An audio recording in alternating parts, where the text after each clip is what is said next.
Traffic police কিন্তু আসলে প্রতিটি পয়েন্টে পয়েন্টে কিন্তু তাদের যে অভিযান সেটি অব্যাহত রেখেছে এবং যেখানেই আসলে এই ব্যাটারি চালিত রিক্সা পাচ্ছে সেখানে আসলে তাদেরকে আটক করা হচ্ছে। এছাড়া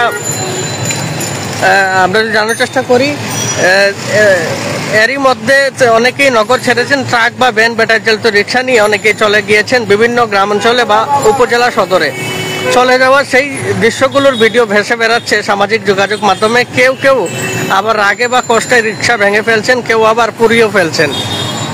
এছাড়া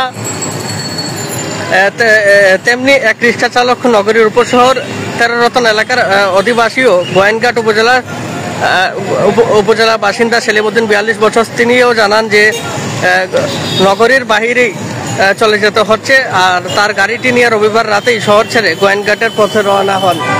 এই দেখুন আসলে এই যে রিক্সার সাথে সংঘর্ষ মোটরসাইকেলের, নগরীতে এই ধরনের সমস্যাগুলো প্রায়ই হচ্ছে এবং পুলিশে কিন্তু আসলে ট্রাফিক পুলিশ তাদের যে কার্যক্রম সেটি তারা কিন্তু অব্যাহত রেখেছেন। নগরীতে যেখানেই আসলে তারা এই ব্যাটারি চালিত রিক্সা দেখতে পান, এই দেখুন এই মাত্রই আসলে লাইভ চলাকালীন অবস্থায় মোটরসাইকেলের সাথে আসলে রিক্সার একটি ধাক্কা লাগে এবং এরপরে কিন্তু বাকবিতণ্ডায় জড়িয়ে পড়েন উভয় এবং আরেকজন মাঝখান থেকে আরেকজন পথচারী এসে তাদেরকে আসলে সমাধানের জন্য আলাপ করছিলেন, সেটিও দেখছেন আপনারা।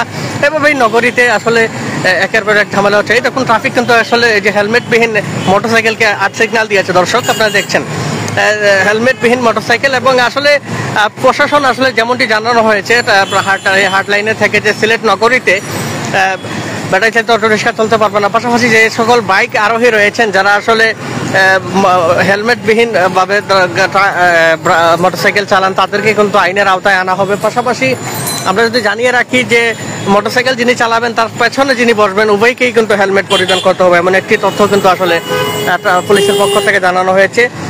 এছাড়া ব্যাটারি চালিত রিক্সা চলাচল বন্ধে সচেতন নগরবাসী প্রায় সবাই একমত হলেও তাদের মানবিক বিবেচনায় পাড়া মহল্লা চলতে দেওয়ার দাবিও উঠেছে, ক্ষীণ হলেও সেরকম আওয়াজও উঠেছে। তবে সম্প্রতি জাতীয় সমাজতান্ত্রিক দল বাসদ সিলেটের 2 নেতা আবু জাফর ও প্রণবজ্যোতি পালকে পুলিশ গ্রেপ্তার করেছে, তারা এখনো কারাগারে। তাদের বিরুদ্ধে অভিযোগ, সম্প্রতি ব্যাটারি চালিত রিক্সা চালক ও মালিকদের পক্ষে অনুষ্ঠিত বিক্ষোভ মিছিল থেকে বিভিন্ন ধরনের যানবাহন ও চালকদের উপর তারা হামলা করেছেন। বিশেষ অভিযান শুরুর আগে সিলেট মহানগর পুলিশের কমিশনার মোহাম্মদ আব্দুল কুদ্দুস চৌধুরী পিপিএম ঘোষণা দিয়েছেন অবৈধ যানবাহনগুলোকে মেট্রোপলিটনের বাইরে পাঠানো হবে এবং আপাতত মহানগরীর সেই দিকে এগোচ্ছে বলেই তিনি আহ্বান করেছেন। এবং নগরীতে পুলিশ কিন্তু আসলে কয়েকদিন আসলে আমরা দেখেছি যে তারা অভিযান স্থগিত রাখলেও 2 দিন গ্যাপ দিয়ে অর্থাৎ শুক্র শনি গ্যাপ দিয়ে কিন্তু তারা আবারও নগরের বিভিন্ন পয়েন্টে তাদের যে অভিযান সেটি অব্যাহত রেখেছে এবং আজকে সকাল থেকেই কিন্তু আসলে সিলেটের 74টা পয়েন্টে কঠোর অভিযানে রয়েছে এবং যে সকল বাইক আরোহী হেলমেটবিহীনভাবে আসলে রাজপথে চলাচল করছে উভয় তাদেরকে আটক করা হচ্ছে। ব্যাটারি চালিত রিক্সা যেখানে পাচ্ছে সেখানে আসলে তাদেরকে আটক করা হচ্ছে এমন একটি তথ্য কিন্তু আমরা দেখছি।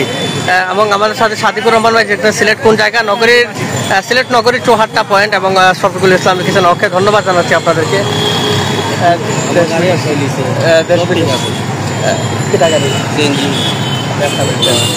দেশ বিদেশ সুদূর প্রবাস থেকে যারা দেখছেন প্রত্যেককে আহ্বান করবো আপনারা লাইভটি শেয়ার করে সকলকে দেখার সুযোগ করে দেবেন। দর্শক অনেকে যুক্ত হচ্ছেন বিভিন্ন জায়গা থেকে, প্রত্যেককে আহ্বান করবো আপনারা লাইভটি শেয়ার করে সকলকে দেখার সুযোগ করে